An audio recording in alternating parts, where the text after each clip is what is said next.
Bismillahirrahmanirrahim. Assalamualaikum warahmatullahi wabarakatuh. Perkenalkan, nama saya Fatur Rahman Abdullah. Pada kesempatan kali ini di mana kita bakalan membahas tentang apa saja yang dipelajari di jurusan Teknik Informatika. Nah, tapi sebelum itu bagi teman-teman yang belum subscribe silahkan di-subscribe dulu, like, komen, dan share ke teman-teman kalian. Dan jangan lupa juga diaktifkan loncengnya biar kalian dapat notifikasi tentang video terbaru dari channel ini, teman-teman. Oke, jika teman-teman sudah subscribe, langsung saja kita masuk ke pembahasannya ini. Di sini yang paling pertama saya bakalan membahas konsentrasi jurusan. Nah, di jurusan Teknik Informatika itu terdiri dari tiga konsentrasi. Yang paling pertama adalah RPL atau Rekayasa Perangkat Lunak. Kemudian yang kedua ada multimedia dan yang ketiga adalah jaringan. Nah, yang paling pertama ini dimana kita bahas pada konsentrasi rekayasa perangkat lunak dulu nih, teman-teman. Nah, rekayasa perangkat lunak biasanya di sini kebanyakan kita ngoding ya, teman-teman, dibanding konsentrasi yang lain. Konsentrasi yang lain sih memang banyak coding juga, tapi tidak sebanyak seperti RPL ini. Oke, yang paling pertama itu yang bakalan kita pelajari tentang struktur data.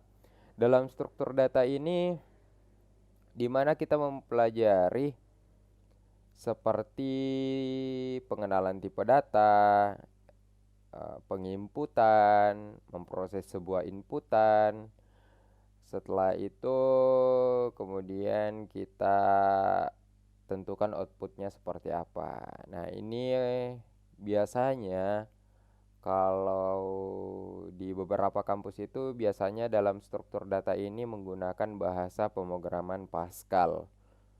Oke ya, teman-teman. Kemudian yang kedua ada pemrograman terstruktur. Nah, ini pemrograman terstruktur dipelajari agar teman-teman ini boleh dikata sama dengan algoritma. Jadi di mana kita menyelesaikan satu program secara terstruktur. Kemudian seperti kayak misalkan di sini kita biasanya menggunakan bahasa pemrograman C++. Yang paling pertama itu kalau di C++ itu kita tentukan library apa yang kita ingin pakai.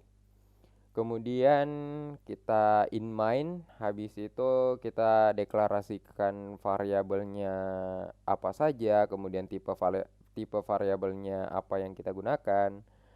Kemudian kita buat sebuah inputan. Nah, setelah sebuah inputan itu kita buat, nah kita buat lagi nih, kita proses atau kita olah dari inputan itu.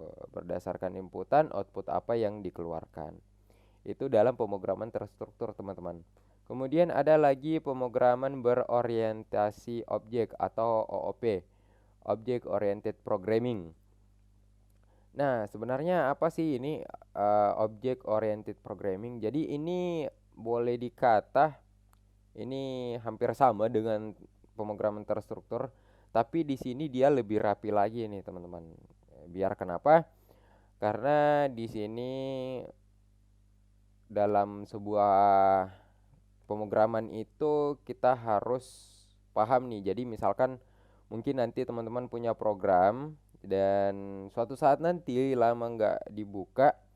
Nah, teman-teman dalam berorientasi objek ini pemrogramannya teman-teman bisa paham kembali tuh.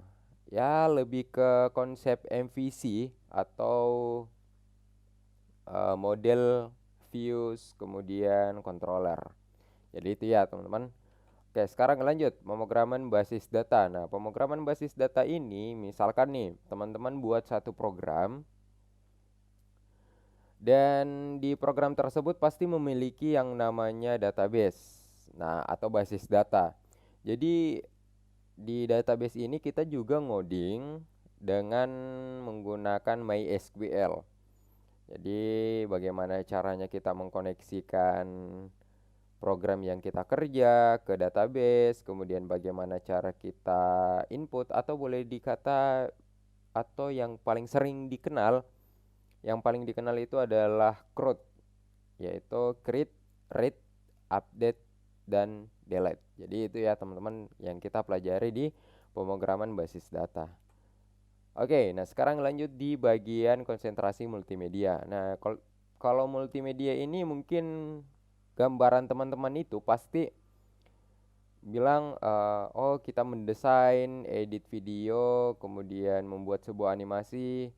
Itu memang iya, tapi di sini saya membahas ke intinya, inti dari multimedia ini. Jadi karena kita jurusan teknik informatika dan ada konsentrasi rekayasa perangkat lunak, di multimedia ini kita belajar web design atau ya lebih dikenal UI UX ya. Tuh, untuk web design. Jadi web design itu dimana kita buat dulu sketsa programnya seperti apa, kemudian diolah oleh atau di coding oleh RPL gitu kan. Nah, kemudian yang kedua apa nih? Game development. Jadi memang iya, benar kita belajar desain, kita belajar video editing, kita membuat animasi. Nah, di animasi ini kita bisa membuat sebuah game. Ya, biasanya sih menggunakan Unity, kemudian bahasa pemrogramannya itu C Sharp. Nah, jadi itu ya teman-teman, mungkin teman-teman paham nih apa saja yang dipelajari di multimedia. Lanjut. Kemudian di sini ada jaringan. Nah, ini konsentrasi terakhir. Jadi di jaringan itu di mana kita mempelajari pembuatan router. Biasanya ini kita menggunakan Linux Ubuntu server. Jadi bagaimana caranya kita membuat sebuah router dengan sistem operasi tersebut dan kita bisa bagikan ke klien. Nah, kemudian ada belajar membangun jaringan. Jadi di sini kebanyakan kita belajar itu menggunakan aplikasi Cisco Packet Tracer. Jadi di mana kita buat sebuah jaringannya, kita buat IP-nya dengan menggunakan kelas-kelas apa saja. Habis itu kita testing. Nah, setelah testingnya selesai, nah kita masuk lagi nih menghubungkan klien ke server. Jadi menghubungkan klien ke server ini ada hubungannya dengan pembuatan router sama membangun jaringan. Jadi kita ambil contoh satu, misalkan ada sebuah perusahaan yang ingin dibuatkan jaringannya atau kita diberikan project untuk membangun sebuah jaringan yang klien server.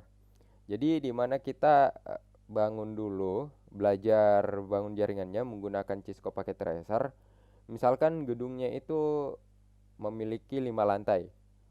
Jadi di lantai 5 itu adalah di situ pusat atau boleh dikata server berada. Jadi di lantai 5 kita pakai kelas apa, kemudian di lantai 4 pakai kelas apa, ini penentuan IP ya. Kemudian di lantai 3 menggunakan IP kelas berapa, lantai 2, lantai 1, kemudian setelah itu kita hubungkan semua dari beberapa router ini. Jadi kita hubungkan semua ke server. Jadi ketika sudah terhubung ke server, otomatis semua klien yang ada di dalam router tersebut di tiap-tiap lantai itu bakalan bisa terhubung satu sama lain.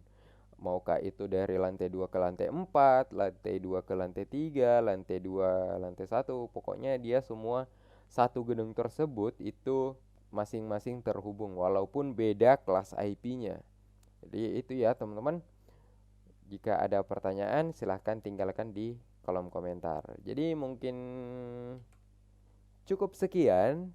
Thanks for watching. Saya ingatkan kembali bagi teman-teman yang belum subscribe, silahkan di subscribe dulu, like, comment, dan share ke teman-teman kalian. Dan jangan lupa juga diaktifkan loncengnya biar kalian dapat notifikasi tentang video terbaru dari channel ini. Mungkin sekian dari saya. Wabillahi taufiq wal hidayah. Wassalamualaikum warahmatullahi wabarakatuh.